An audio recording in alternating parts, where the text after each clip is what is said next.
اعوذ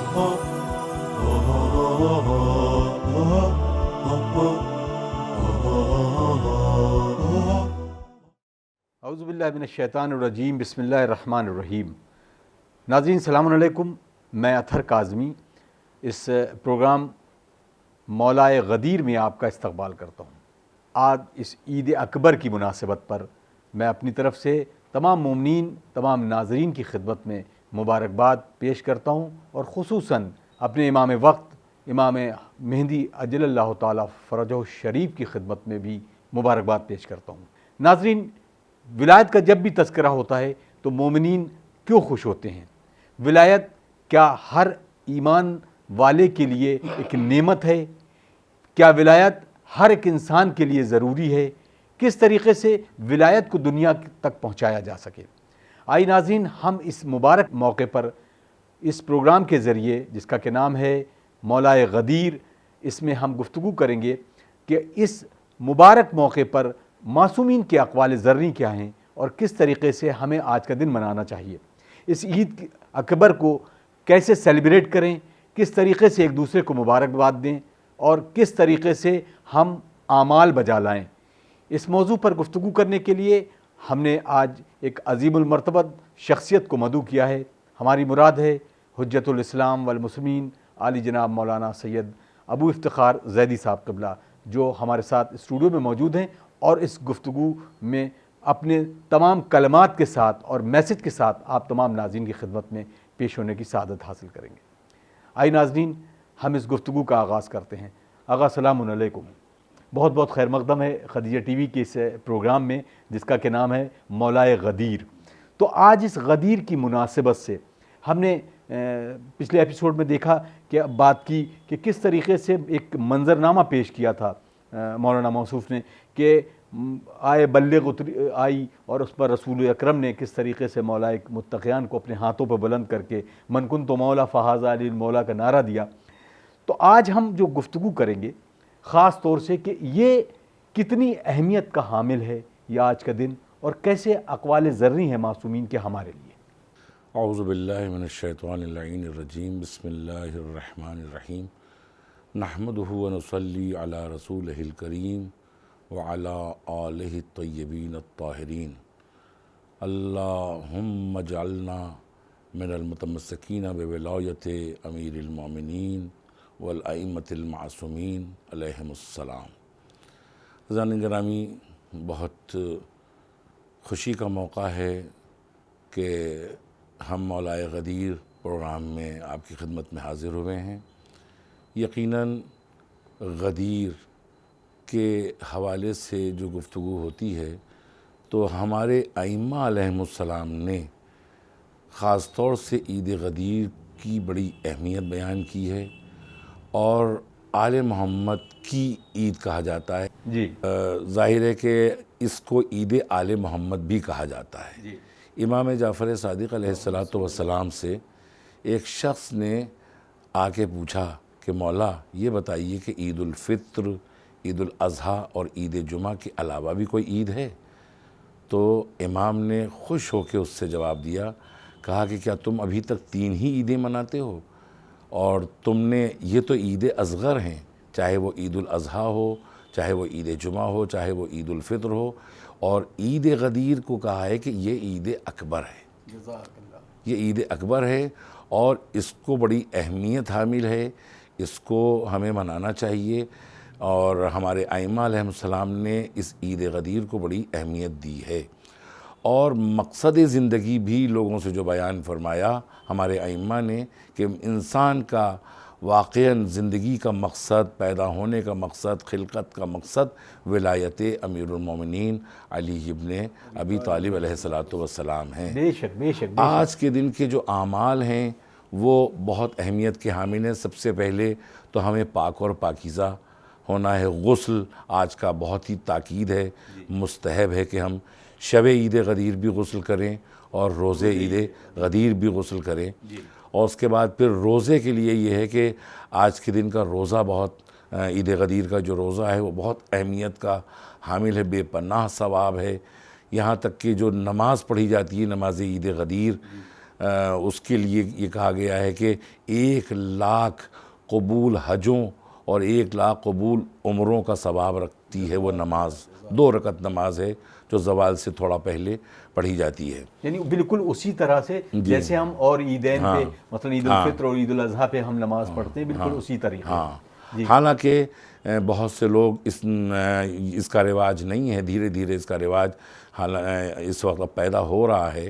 اور نہ جانے کیوں پہلے ہماری اس عید کو، عید غدیر کو اتنی اہمیت نہیں دی جاتی تھی، لیکن آج جو علم بڑھ رہا ہے، انٹرنیٹ سے علم ہمارا آگے بڑھ رہا ہے، تو ہم پوری دنیا میں دیکھ رہے ہیں کہ ہماری ولایت کی وجہ سے ساری دقتیں ہیں، اور اگر ولایت پوری دنیا میں مشہور ہو جائے تو یقیناً ساری مشکلیں پوری دنیا کی حل کی جا سکتی ہیں. بے شک. لہٰذا ہم کو اس کو اہمیت دینا چاہیے. اور آج کے دن خاص طور سے ہم نے یوں تو ہم عید الفطر کو اچھا لباس بچوں کے لیے بناتے ہیں خاص طور سے، تو میری یہ گزارش ہے مومنین سے کہ وہ عید غدیر کو خاص طور سے نیا لباس بچوں کے لیے بنائیں، اور تاکہ بچے پوچھیں کہ آخر آج ہمارا لباس کیوں نیا بن رہا ہے، تو بچوں کو بتایا جائے کہ آج مولا کائنات علی ابن ابی طالب کی ولایت کا اعلان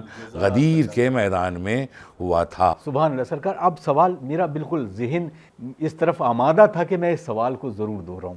جیسے آپ نے کہا کہ ہر ایک پیغام کو اسپریڈ کرنا چاہیے، پھیلانا چاہیے، لوگوں تک پہنچانا چاہیے، اور بچوں کو جب ظاہر سی بات ہے کہ نئے کپڑے ہوں گے تو لوگ پوچھیں گے، تو کس طریقے کا اس پیغام کو پوری دنیا تک کیسے پہنچایا جائے تاکہ جس طریقے سے اس پیغام کو چھپانے کی کوشش کی گئی ہے پوری دنیا میں عیاں کیا جائے کہ ولایت نہ صرف اسلامی فریضہ ہے بلکہ عینی ایسی واجبات میں ہے کہ جس کو ہر اسلام کے ماننے والوں کو ماننا چاہیے. اس کے لیے ہمیں دیکھیے میڈیا کا بھی سہارا لینا چاہیے، اخبارات کا سہارا لینا چاہیے، سوشل میڈیا کا سہارا اور یوں میڈیا کا سہارا لینا چاہیے. ہمیں اس کے لیے سیمینار کرنا چاہیے، علماء اس بات کی طرف متوجہ ہوں کہ بڑے بڑے شہروں میں بڑے بڑے سیمینار مولا کائنات کی ولایت اور غدیر کے حوالے سے ہوں. اور عام طور پہ جو ہمیں شروعات جو کرنا ہے وہ اپنے گھروں سے شروع کرنا ہے پہلے، کہ گھر میں ہم اہتمام کریں، گھر کو ہم سجائیں، برق لگائیں، لائٹ لگائیں، اور گھر میں بہترین کھانے کا انتظام، جو اس دن سال میں آپ جو بھی کھاتے ہوں لیکن اس دن بہترین کھانا ہو، نظر ہو مولا کائنات کی. لوگوں کو مدعو کریں اپنے یہاں. کہتے ہیں کہ اگر آج کے دن اگر آپ نے کھانا کھلایا تو گویا 1,00,000 لوگوں کو کھانا کھلایا، جتنا سے 1 درہم اگر آپ نے دیا. تو پہلے ہم اپنے گھر سے شروعات کریں، اپنے بچوں سے شروعات کریں، تاکہ اور اس کے بعد پھر ہم محلے میں آئیں، محلے سے ہم شہر میں آئیں، شہر سے ہم ملکوں ہم اس کا ہمیں پرچار کرنا چاہیے. کیونکہ سارا مسئلہ جو ہے وہ عید غدیر کے اوپر منحصر ہے. سارا اسلام رکا ہوا ہے، یہاں تک کہ پیغمبر اکرم صلی اللہ علیہ وآلہ وسلم سے بھی پروردگار عالم نے یہ کہہ دیا تھا کہ فما بلغت رسالتہ، آپ نے کوئی کار رسالت انجام ہی نہیں دیا. اس کا مطلب کیا ہے؟ یعنی سارا جو کچھ بھی آپ نے پہنچایا، نماز، روزہ، حج، منحصر تھا ولایت امیر المومنین پر. اگر ولایت امیر المومنین کا اعلان نہ کرتے تو اس سے پہلے تکمیل کی آیت بھی نہیں آئی تھی. نماز کی آیتیں آئیں، روزے کی آیتیں آئیں، پورا اسلام آ گیا، پورے اسلام کو پیغمبر نے پھیلایا. لیکن اللہ نے دین کی تکمیل نہیں کی، دین کو مکمل نہیں کیا. لیکن جیسے ہی پیغمبر اکرم نے غدیر کے میدان میں منبر پہ جا کے مولا علی کو بلند کر کے من کنتو مولا ہو فہذا علی مولا کہا، ویسے ہی پروردگار عالم نے جبریل امین کو بھیج کر دین کے مکمل ہونے کا اعلان کر دیا. الیوم اکملت لکم دینکم، یعنی سند مل گئی، سند مل گئی، دین جو ہے مکمل ہو گیا، جی دین مکمل ہو گیا. اب سرکار ہم آتے ہیں اس اقوال ذری کی طرف کہ تم معصومین کے جو قول ہیں اور اس قول کی روشنی میں، اس حدیث کی روشنی میں کیسے اعمال ہیں، اور اس کے بارے میں ضرور تفصیل سے بتائیں تاکہ ناظرین بھی محظوظ ہوں اور ان کو یہ پتہ ہو کہ آج کا دن ہمارے لیے باعث فخر ہے اور باعث زینت ہے اور ہمیں دوسروں تک بھی یہ پیغام پہنچانا ہے. پہلے تو میں نے آپ سے پہلے ہی عرض کیا کہ غسل بہت ضروری ہے، سنت موقدہ ہے آج. دوسرے روزہ رکھنا، بہت ہی اہم ہے. لوگوں کو کھانا کھلانا, اچھے کپڑے پہننا, اور 2 رکعت نماز ہے. نمازیں تو اور بھی ہیں لیکن 2 رکعت نماز, اس میں ایک بڑی نماز ہے اور ایک چھوٹی نماز ہے. تو ہمارے یہاں یہی ایک الحمدللہ مذہب, اسی لیے ہماری شریعت کو شریعت سہلہ کہا جاتا ہے. اور قرآن مجید میں بھی ہے لا یکلف اللہ الا نفسا وسعہا, اللہ اتنا ہی ہمارے اوپر لاگو اس نے کیا ہے, اتنی ہی تکلیف دی ہے جتنا ہم برداشت کر سکیں. تو بڑے اعمال بھی ہوتے ہیں ہمارے یہاں, چھوٹے اعمال بھی ہوتے ہیں. تو بڑی نماز بھی ہے, چھوٹی نماز بھی ہے. جیسے مثلا 2 رکعت نماز اس طرح سے بھی پڑھنا ہے کہ جیسے سورہ الحمد کی تلاوت کی, اور سورہ الحمد کے بعد قل هو اللہ کی تلاوت 10 مرتبہ, سورہ انا انزلنا 10 مرتبہ, اور آیت الکرسی 10 مرتبہ. اسی طرح دوسری رکعت میں بھی. ایک تو یہ بڑی نماز ہے. لیکن ائمہ علیہم السلام نے ایک اور نماز کا تذکرہ کیا ہے کہ پہلی رکعت میں سورہ الحمد کے بعد ایک ہی مرتبہ سورہ انا انزلنا پڑھ لیں, اور دوسری رکعت میں سورہ الحمد کے بعد صرف سورہ توحید کی تلاوت کر لیں اور نماز صبح کی طرح تمام کر دیں. یعنی اس میں قنوت کا ہاں, قنوت تو خیر نہیں, قنوت تو خیر ہے ہی, قنوت ضرور. اور الگ عید میں پڑھا جاتا ہے کہ نہیں, ہاں اسپیشل 5 بار پہلی رکعت میں اور 4 بار دوسری رکعت. جی اس میں اس طرح کا کوئی ایسی نماز نہیں ہے. اس میں عام طور پہ جس طرح سے ہم نماز صبح میں قنوت پڑھتے ہیں, ویسے ہی اس میں کوشش یہ کریں کہ ولایت سے متعلق خاص طور سے یہ دعا پڑھیں کہ الحمدللہ الذی مثلا, یا اللہم اجعلنا من المتمسکین بولایت امیر المومنین والائمۃ المعصومین, کہ پروردگار ہمیں متمسکین ولایت امیر المومنین میں شمار فرما اور ائمہ معصومین کے چاہنے والوں میں شمار فرما. یہ ہم دعا کا اضافہ, ہم کوئی بھی دعا قنوت میں پڑھ سکتے ہیں, تو خاص طور سے یہ دعا پڑھیں. یا اس کے علاوہ ایک قرآن کی دعا ہے ربنا لا تزغ قلوبنا بعد اذ ہدیتنا وہب لنا من لدنک رحمہ انک انت الوہاب. یہ ہم صرف اتنی سی چھوٹی سی دعا پڑھیں جو سورہ الحمد میں ہے, اہدنا الصراط المستقیم. یہی صراط مستقیم سے مراد بھی راہ ولایت ہے, راہ غدیر ہے, راہ مولائے کائنات ہے.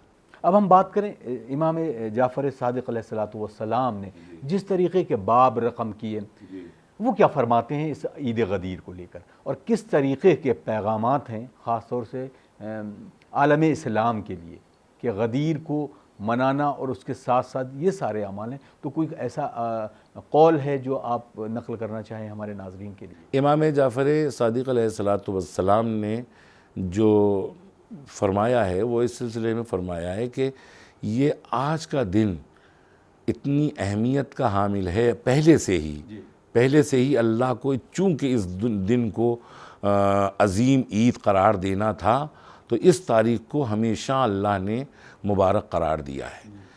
اس طرح سے ہمارے امام جعفر صادق علیہ السلام فرماتے ہیں جناب موسیٰ نے جناب ہارون کو جو وصی بنایا تو وہ یہی تاریخ تھی.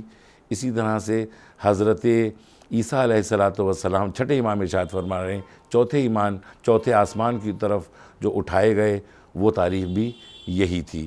اور عقد اخوت جو قائم ہوا خاص طور سے وہ تاریخ بھی یہی تھی کہ غدیر کے میدان میں, اور اس کے بعد پیغمبر نے عقد اخوت لوگوں میں قائم کیا کہ لوگ ایک دوسرے کے بھائی ہیں, اور خاص طور سے ولایت امیر المومنین کے اوپر لوگوں کو ایک دوسرے کا بھائی بنایا. یہ بہت اہم ہے کیونکہ آج ہم اپنی زندگی میں دیکھیں تو کہیں نہ کہیں رشتے بھی بکھر رہے ہیں, اور ہمارے ہر پروگرام کا مقصد ہوتا ہے کہ لوگوں تک وہ پیغام پہنچے اخوت کی بات کی. تو اب اس موقع پر خاص طور سے غدیر کے موقع پر اگر اخوت کا پیغام جا رہا ہے تو یقیناً بہت الحمدللہ بہت عمدہ ہے. تو کس طریقے سے اخوت کا پیغام دیا گیا اور کیسے آنے والے نسلوں کو آج کے اس مبارک موقع پر اخوت کا پیغام دیا جا سکتا ہے؟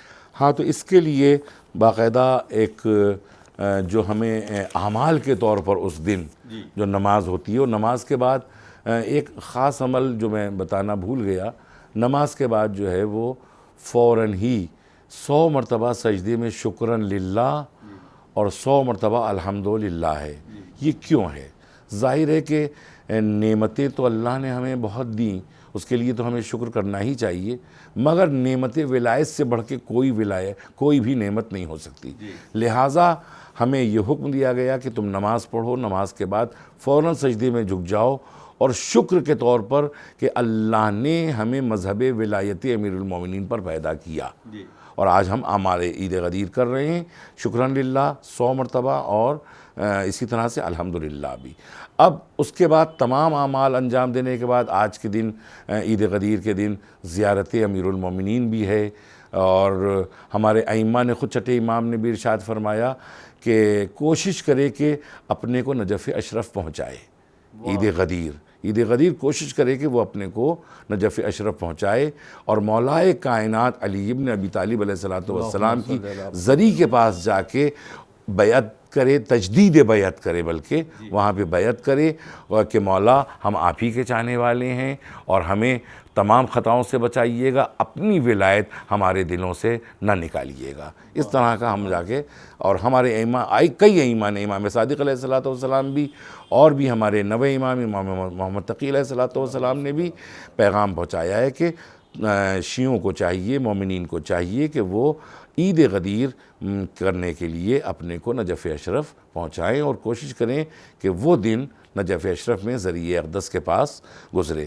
یہ جو آپ نے ابھی سوال کیا کہ اخوت کا پیغام، تو اصل میں ظاہر ہے کہ ہمارا مذہب اخوت ہے، مذہب بھائی چارہ ہے، مساوات کا مذہب ہے۔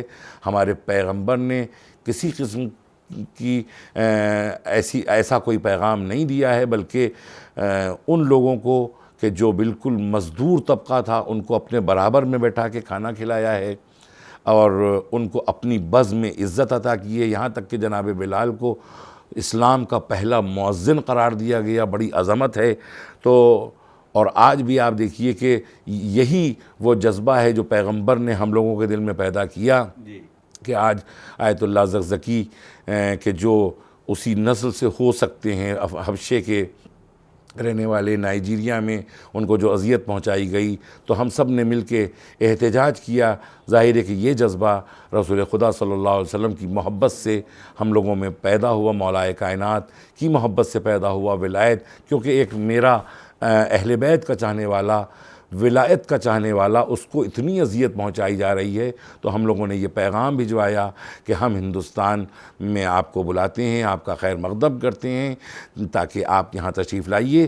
یہ گویا ہم کو ایک بھائی چارے کا پیغام ولایت امیر المومنین سے ہی ملا ہے، کہ آج ہم ان کے استقبال کے لیے سب کے سارے علماء، سارے مومنین ہندوستان میں آمادہ ہیں۔ یہ جو عقد اخوت ہم پڑھتے ہیں، تو اس کا طریقہ یہ ہوتا ہے کہ نماز کے بعد، اعمال کرنے کے بعد، زیارت امیر المومنین پڑھنے کے بعد، اور زیارتیں پڑھنے کے بعد، اب کوشش یہ کرتے ہیں کہ ہم بیٹھ جائیں اور سیدھے ہاتھ مومن کے دوسرے جو مومن سامنے ہے اس کے سیدھے ہاتھ میں دیں، اور عقد اخوت پڑھیں۔ اس کا میں ترجمہ بھی پڑھوں گا کیونکہ ضروری ہے۔ پہلے وہ الفاظ کہ ہم اس طرح سے کہیں گے: آخیتک فی اللہ وصافیتک فی اللہ وصافحتک فی اللہ وعاہدت اللہ وملائکتہ وکتبہ ورسلہ وانبیاءہ والائمۃ المعصومین علیہم السلام علی انی ان کنت من اہل الجنۃ والشفاعۃ واذن لی بان ادخل الجنۃ لا ادخلها الا وانت معی۔ جب یہ ایک بندہ مومن کہہ لے گا تو دوسرا بندہ مومن اس سے قبول اس کو کرے گا، وہ کہے گا: قبلتو اسقطت عنکا جمیع حقوق الاخوت ما خلا الشفاعۃ والدعاء والزیارہ۔ سرکار اب یہاں پہ روکے، یہ جو آپ نے بتایا جس طرح کہ عقد اخوت کیا جائے گا، یہ اجتماعی طور پر ہوگا یا مشترکہ طور پر ہوگا؟ اجتماعی طور پہ ہوگا، یعنی سب لوگ بیٹھ کے اور ایک دوسرے کا ہاتھ تھام کے اس طریقے کا پڑھا جائے، اور اس کے بعد دوسرا جو مومن ہے وہ اس کو قبل تو کہے گا۔ تو اجتماعی طور کے اوپر، خاص طور سے مسجد کوفہ میں اس نماز کے فرائض انجام دیتا ہوں اور اعمال کرواتا ہوں، تو وہاں پہ بھی میں سب اجتماعی طور کے اوپر ایک دوسرے کا ہاتھ دیتے ہیں، اور اس طرح سے یہ میں ان کو دعا پڑھواتا ہوں۔ اب ترجمہ کیا ہے اس کا؟ تو کہتی ہیں کہ میں تیرا بھائی ہوا راہ خدا میں تیرا بھائی ہوا. ظاہر ہے کہ ایک بھائی ایک دوسرے بھائی سے کہہ رہا ہے میں تیرا بھائی ہوا راہ خدا میں. صافیتک فی اللہ میں تجھ سے مصافحہ کر رہا ہوں اللہ کی راہ میں, اور تجھ سے میں عہد کر رہا ہوں اللہ کی راہ میں, اور ملائکہ, کتب الہی, رسول اور انبیاء اور ائمہ معصومین کے نام پر میں تجھ سے یہ عہد کرتا ہوں کہ تو میرا بھائی ہے.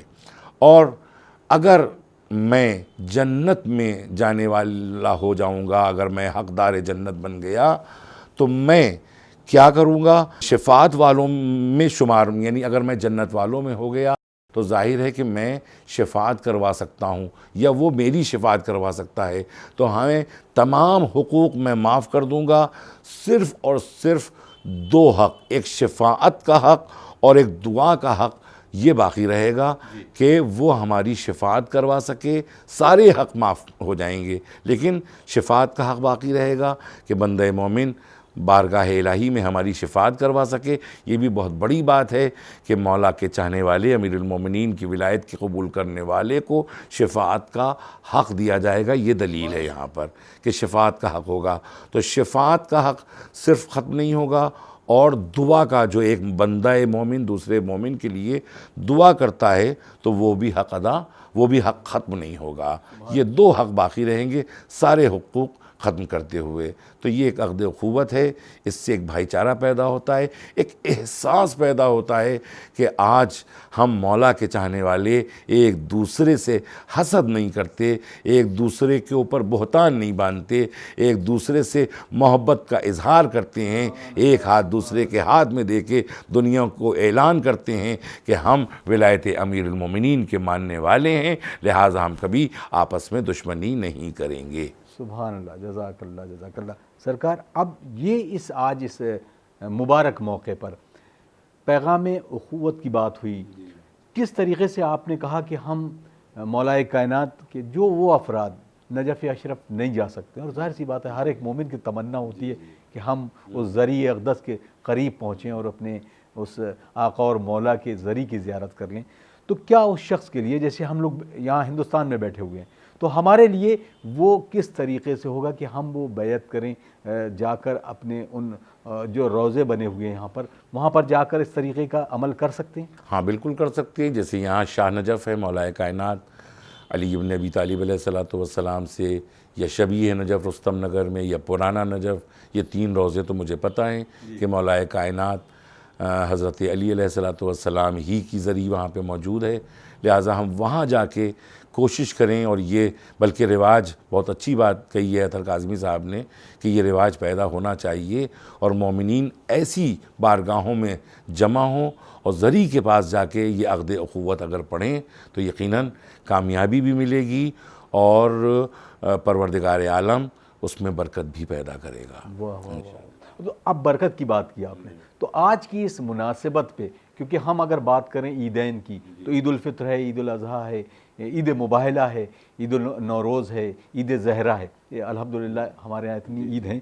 آج کے اس مبارک موقع پر, عید غدیر کے موقع پر, تبرکات کو لے کر اور کس طریقے سے مبارک ترین چیزیں ہیں آج کے اس دن پر ہونا چاہیے, اور کیسے لوگوں کو یہ پتہ ہونا چاہیے کہ آج اس مبارک موقع پر اگر آپ اس طرح کے اعمال کرتے ہیں تو تقرب الہی بھی آپ پا سکتے ہیں. تو دیکھیے اس میں سب سے اہم جو ہے وہ دعائے ندبہ کا حکم دیا ہے ہمارے چھٹے امام نے کہ دعائے ندبہ پڑھنا چاہیے. امام زمانہ علیہ السلام اصل وارث ولایت ہیں, بے شک ولایت کے اصلی وارث وہی ہیں, اور آج اگر وہ آ جائیں تو مولا علی ہی کے ایک حوالے سے, ان کے سلسلے سے ہم اپنے مولا کے ہاتھوں پہ بیعت کریں گے انشاءاللہ. اور ہم سب کی دعا بھی ہے کہ پروردگار عالم جلد سے جلد ہمارے امام کا ظہور فرمائے.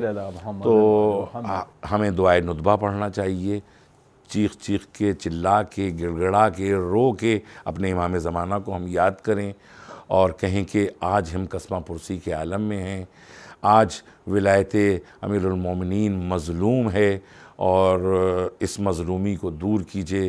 آج ہم صحیح طریقے سے اپنے ان روزوں کی جہاں اسلام آیا، مکہ مدینہ، وہاں صحیح طریقے سے ہم صحیح عبادت نہیں کر سکتے، واقعی جو عبادت کرنے کا حق ہے نہیں، تو مولا آپ تشریف لائیں۔ لہٰذا دعائے ندبہ ہمیں پڑھنا چاہیے۔ حدیث قصہ بہترین عمل ہے آج کے دن، یعنی عید غدیر کو ہم حدیث قصہ کی تلاوت کریں۔ اور جو اس کے علاوہ اعمال ہیں، وہ جو میں نے پہلے ہی عرض کیا کہ لوگوں کو بلائیں، اپنے گھر پہ بلائیں اور دوسروں کے گھروں پہ بھی جائیں۔ مبارکباد دینے کے لیے ایک سلسلہ شروع ہونا چاہیے کہ ہم ایک دوسرے کو باقاعدہ، جس طرح سے ہم گلے ملتے ہیں عید الفطر کے لیے، عید الاضحیٰ کے لیے 3 دن تک مسلسل گلے ملا جاتا ہے، تو عید غدیر پہ ایسا کیوں نہیں کرتے؟ یہ آخر ایک سوال بھی ہے۔ تو ہمیں ایسا کرنا چاہیے جب یہ عید اکبر ہے اور اس عید کی وجہ سے ہی ساری عیدوں کا وجود ہے۔ اگر یہ عید نہ ہوتی عید ولایت تو ساری عیدوں کا وجود ختم ہو جاتا۔ عید ولایت ہی نے اسلام بچایا، اور اسی اسلام میں پھر عید الفطر بھی ہے، عید جمعہ بھی ہے، عید الاضحیٰ بھی ہے۔ لہٰذا وہی عید، اسی عید کے اوپر اگر ہم اہتمام اور نہیں انتظام کریں گے کہ ہم اس کو اہمیت دیں، تو ہمیں اہمیت دینا چاہیے۔ ہم لوگوں کو بلائیں، لوگوں کو مبارکباد دیں، 3 دن تک مسلسل گلے ملیں، اور یہی جملہ ہماری زبان پہ ہونا چاہیے، الحمدللہ الذی جعلنا من المتمسکین بولایت امیر المومنین، تاکہ یہ جملہ ہمارے بچے، ہمارے جوان یاد کر لیں کہ یہ تمسک ولایت امیر المومنین کا باقی رہے تا قیامت۔ سبحان اللہ، سبحان اللہ۔ اب اس موقع پر خاص پیغام مولانا سید ابو افتخار زیدی قبلہ کی طرف سے نوجوانوں کے لیے کیا ہوگا؟ نوجوانوں کو چاہیے کہ اس عید کے لیے جتنی بھی ان کو دامیں درمیں سخنیں جس طرح سے بھی ہو، وہ اس عید غدیر کی اہمیت لوگوں تک پہنچائیں جس طرح سے ممکن ہو۔ ان کے پاس پیسہ ہے، وہ پیسہ خرچ کریں، وہ شاعر ہیں یا وہ کچھ بولنے والے ہیں، کچھ لکھنے والے ہیں، تو اس طرح سے وہ اخبارات میں لکھیں، لوگوں کو بیان کریں کہ فضیلت عید غدیر کیا ہے۔ جوانوں کی زیادہ ذمہ داری ہے بنسبت دوسرے افراد کے، کیونکہ یہی جوان ہمارے جا کے آئندہ مذہب کے رہنما ہوں گے اور مذہب کے ذمہ دار بنیں گے۔ لہٰذا ان کی ذمہ داری یہ ہے آج سے ہی یہ غدیر کی ولایت امیر المومنین علیہ الصلوۃ والسلام کو آگے بڑھانے کے لیے ہر ممکن کوشش کریں جوان۔ جزاک اللہ، جزاک اللہ۔ سرکار، آخر میں ہم یہ پھر چاہیں گے کہ آپ اس پوری گفتگو کا ماحصل اور کلن جو کہا جائے وہ ایک پیغام کی شکل میں تمام ناظرین کی خدمت میں، جو یہاں تک پروگرام یا پوری دنیا میں یہ پروگرام جائے گا، تو آج کی اس مناسبت کے ساتھ پیغام دینا بھی ضروری ہے، کیونکہ اس پیغام کو پوری دنیا تک جانا بھی ضروری ہے۔ یقیناً غدیر امیر المومنین حضرت علی علیہ الصلوۃ والسلام کی ولایت کی یاد ہے، جو پیغمبر اکرم نے غدیر کے میدان میں ممبر کے اوپر آ کے مولا علی کو بلند کر کے اعلان کیا تھا، من کنت مولا فہذا علی مولا۔ یہ ہم اس کی یاد مناتے ہیں، اور اس کی یاد منانے کے لیے پیغمبر نے بھی تاکید فرمائی، خود حضرت علی علیہ الصلوۃ والسلام سے وصیت بھی کی کہ تم بھی عید غدیر کے دن باقاعدہ لوگوں کو اپنے ہاں بلاؤ دعوت پہ۔ مولا کائنات کو بھی پیغمبر نے اس دن کے لیے خاص وصیت کی۔ اس کے علاوہ ہمارے ہر امام نے غدیر کی اہمیت کو اجاگر کیا ہے، اور ایک خاص بات میں آپ کی خدمت میں عرض کرنا چاہ رہا ہوں، شاید وہ پورے پیغام کا خلاصہ ہو، کہ غدیر اور کربلا یہ 2 چیزیں ہمارے یہاں بڑی اہم ہیں۔ غدیر اگر آپ دیکھیں تو تکمیل دین کی ابتدا کا نام غدیر ہے، تکمیل دین کی ابتدا کا نام دیباچہ ہے غدیر۔ تکمیل دین میں کہہ رہا ہوں، ابتدائے دین نہیں کہہ رہا ہوں، ذہن میں یہ محفوظ رہے۔ تکمیل دین کا دیباچہ ہے، ابتدا ہے غدیر، اور کربلا جو ہے وہ تکمیل دین کی انتہا ہے، جزاک اللہ، انتہا جزاک ہے۔ اللہ۔ ایک بہت اہم سوال ہمارے معاشرے میں، ہمارے ذاکروں کے درمیان جب ایام ازاں آتی ہیں تو ہر ایک شخص کے ذہن میں ایک بات آتی ہے اور وہ یہ کہتا ہے کہ مقصد حسین کیا ہے، مقصد حسین بیان کیجئے، مقصد حسین بیان کیجئے، مقصد حسین بیان کیجئے۔ تو کنفیوژن ہوتا ہے، لوگ مشکوک ہوتے ہیں۔ آج میں اہم پیغام آپ کی خدمت میں ختیجہ چینل کے حوالے سے یہ دینا چاہ رہا ہوں کہ غدیر ابتدا ہے تکمیل دین کی، کربلا انتہا ہے کربلا۔ اب یاد رکھیے گا کہ کربلا کا جو مین مقصد ہے وہ ہے ولایت امیر المومنین علی ابن ابی طالب و ائمہ معصومین۔ اب یہ سوال نہ ہو کہ اس کا یعنی مقصد کیا ہے۔ مقصد ہے کربلا کا ولایت۔ امام حسین کا اصل مقصد تھا ولایت امیر المومنین کو ثابت کرنا۔ اب اس چیز کو لایا جائے کہ جد کی امت کی اصلاح کرنے کے لیے اب اس اصلاح کو غدیر سے جوڑنا چاہیے، اور اگر غدیر سے جوڑا جائے گا اس اصلاح کو تبھی کامیابی ملے گی۔ اگر غدیر سے نہیں جوڑیں گے تو کبھی بھی امت کی اصلاح نہیں ہو سکتی۔ سبحان اللہ سرکار، بہت شکریہ، آپ نے قیمتی گفتگو، نورانی گفتگو ہمارے تمام ناظرین تک پہنچائی۔ بہت شکر گزار، بہت ممنون، الحمدللہ۔ ناظرین، یہ تھا پروگرام مولائے غدیر، اور آخر میں جو پیغام کی شکل میں مولانا موصوف نے اشارہ کیا کہ تکمیل دین کی ابتدا کا نام غدیر ہے اور انتہا کا نام کربلا، تو ایک بڑا خوبصورت سا شعر مجھے یاد آتا ہے کہ دوپہر کی دھوپ سے اسلام کو سایہ ملا، دوپہر کی دھوپ سے اسلام کو سایہ ملا، ایک پہر میدان خم کا، ایک پہر عاشور کا، دوپہر کی دھوپ سے اسلام کو سایہ ملا۔ یعنی یقیناً تکمیل دین کی آغاز اور تکمیل دین کی انتہا تک پہنچنے کا نام ہی اسلام ہے، اور اس دو لفظ میں ایک خوبصورت میسج کی شکل میں آپ نے سماعت فرمایا یہ پروگرام۔ امید کرتے ہیں ناظرین یہ پروگرام آپ کو پسند آیا ہوگا، اس دعا کے ساتھ کہ ہم اسی موضوع پر کسی اور دانشور، کسی اور عالم دین سے آپ کو پھر روبرو کرائیں گے۔ تب تک کے لیے اپنے میزبان اطہر کاظمی کو اجازت دیجیے۔ السلام علیکم ورحمۃ اللہ وبرکاتہ۔